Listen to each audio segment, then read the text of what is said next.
사순절 13일 하늘에서 인생을 굽어 살피시는 하나님의 은총이 여러분과 함께 해주시기를 기원합니다. 시편 53편은 어리석은 자에 대해 말씀합니다. 상식적으로 어리석은 사람이란 배우지 못해 지식이 없거나 사리 분별을 하지 못하는 사람을 의미합니다. 하지만 성경은 지식이 부족하거나 사리 분별 능력이 떨어지는 자가 아니라 하나님의 존재를 부정하는 사람을 가리켜 어리석은 자라 말씀합니다. 1절에 어리석은 사람은 마음속으로 하나님이 없다 하는구나. 그들은 한결같이 썩어서 더러우니 바른 일 하는 사람 아무도 없구나.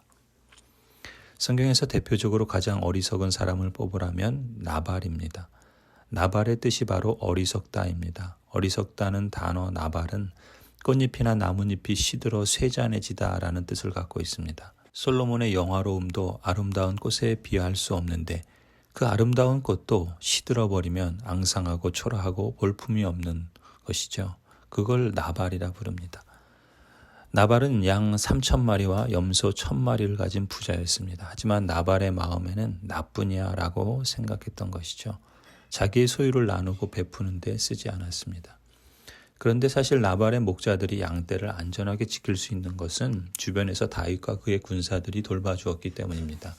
하지만 나발은 다윗이 요청할 때 정작 어리석게도 거절을 합니다. 자신이 가진 좋은 것을 자기의 욕심만을 위해 챙겼던 것이죠. 다윗은 은혜를 모르는 나발을 치기 위해 출정을 했습니다. 일촉즉발의 위기 상황에서 다행히 나발의 아내 아비가일의 지혜로 유혈 사태를 막았습니다. 그런 일이 있는 줄도 모르는 나발은 잔치를 벌이면서 잔뜩 취해 있다가 나중에 그 얘기를 듣고 몸이 굳어버리고 열흘 만에 죽고 맙니다. 나발이란 이름처럼 어리석은 인생이었던 것이죠. 자신이 가진 좋은 것을 자기만을 위해 욕심을 부리다가 결국 모두 잃어버린다면 참으로 어리석은 일입니다.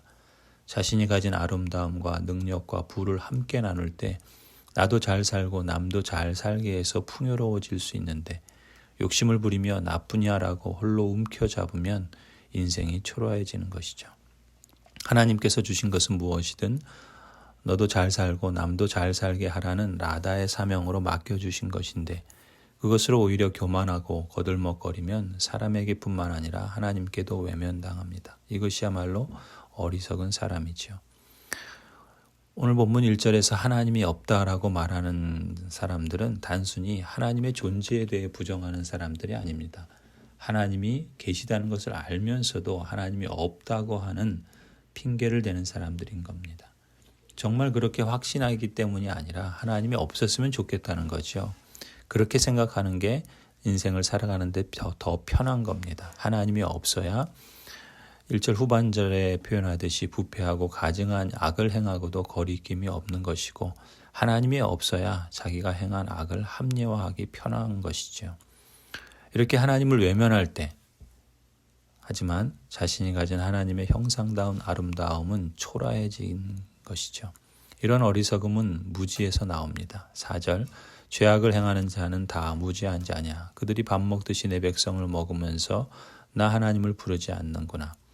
자신을 바로 알지 못하는 사람이 바로 어리석은 사람입니다. 하나님의 형상으로서 나도 잘 살고 남도 잘 살게 하라는 라다의 사명을 망각하며 사는 자는 결국 쇠잔하고 초라할 뿐입니다.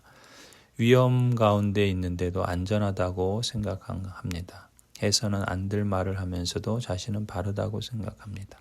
아담과 하와가 범죄할 때 그랬습니다. 선악과를 먹을 때 하나님의 사명을 생각했다면 참으로 무지한 인생입니다. 어리석은 자는 두려움이 없는 곳에서도 두려워합니다. 5절에 하나님이 경건하지 못한 자들의 뼈를 흩으셨기에 그들은 두려움이 없는 곳에서도 크게 두려워할 것이다. 하나님이 그들을 물리치셨으니 그들이 수치를 당할 것이다. 안전한 곳 에덴 동산에 있는데도 무서워 숨었습니다. 많은 것을 가지고 있지만 부족하다고 생각하고 금하신 선악과를 먹습니다. 그래서 불안해합니다. 아름다운 것은 원래의 모습을 잃지 않는 것이죠. 인생에서 가장 아름다운 것이 무엇일까요? 하나님의 형상보다 더 아름답고 영광스러운 것이 인생에게 있을까요? 모든 인생은 죄로 인해 이미 그 형상을 잃어버렸지만 그래서 어리석게 살아가지만 하나님의 언약 백성은 예수 그리스도로 말미암아 하나님의 형상을 다시 돌려받았습니다. 그렇기에 하나님의 언약 백성은 자신이 하나님의 형상임을 인식하고 그렇게 생각하고 말하고 행동할 때 가장 아름답고 영광스러울 수 있습니다. 그것이 인생을 참으로 아름답고 지혜롭게 하는 비결입니다. 하나님의 언약 백성 여러분, 그리스도는 하나님의 형상이니라. 우리는 우리를 전파하는 것이 아니라 오직 그리스도 예수의 주되신 것과 또 예수를 위하여 우리가 너희의 종된 것을 전파함이라. 어두운 데서 빛이 빛이라 말씀하셨던 그 하나님께서 예수 그리스도의 얼굴에 있는 하나님의 영광을 아는 빛을 우리 마음에 비추셨느니라. 이 말씀처럼 하나님을 인정하고 하나님을 생각하고 하나님의 사명을 따라 살아갈 때 우리의 삶은 진정 아름답고 지혜로울 것입니다.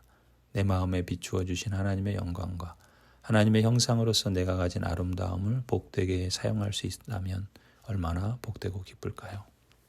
오 생명의 근원이신 하나님, 저 같은 인간이 주님을 바라보고 아버지라 부를 수 있게 하신 주께서 마련하시고 성취하신 위대하고 은혜로운 경륜을 이 시간 묵상하게 하옵소서. 태초에 스스로 계신 주님께서 만물을 무에서 창조하셨습니다. 공간과 시간과 물질들을 만드셨습니다. 땅에 기는 것과 하늘을 나는 모든 것, 숲의 짐승들과 공중의 새들, 바다의 고기들을 만드셨습니다. 그리고 맨 나중에 주님과 교제하게 하시려고 주님의 형상대로 사람을 지으셨습니다. 마음의 타락과 불순종으로 사람의 형상이 손상되었을 때 주님의 하나뿐인 아들이라는 선물을 통해 그 형상을 회복하실 은혜로운 계획을 세우셨습니다. 그 아들 안에 새 생명이 있으며 주님의 거룩한 임재 가운데로 나아갈 새 힘이 열렸습니다. 오 사랑의 하나님, 주께서는 모든 피조된 영혼들이 당신과 순전하고 온전한 교제 가운데 영원토록 살기를 원하시오니 오늘을 사는 동안 제가 주님의 가장 은혜로운 목적에 어긋난 일은 결코 행하지 않도록 도와주옵소서. 주님의 온 피조물이 온전한 하나님의 자녀들이 나타나기를 기다리며 탄식하며 고통하고 있음을 기억하게 하시고 그 목적을 좀 더 빨리 이룰 수 있도록 주의 성령께서 제게 역사하실 때 기꺼이 받아들일 수 있도록 도와주옵소서. 주께서 제 마음의 문을 두드리실 때 주님이 문 밖에 서 계시지 않도록 기쁨과 감사함으로 주를 영접하게 하옵소서. 제가 주님의 임재를 곤란케 할 어떤 마음도 품지 않게 하시고 주님의 감화를 가로막는 곳이 마음 어느 한 구석도 없게 하옵소서. 오 하나님, 저를 통해 주께서 원하시는 것을 하옵소서. 주께서 원하시는 대로 저를 빚으시고 주께서 원하시는 대로 저를 변화시켜 주옵소서. 이제도 그리고 이후 언제까지든지 주께서 원하시는 대로 저를 사용하여 주옵소서. 우리 주 예수 그리스도의 이름으로 기도드립니다. 아멘.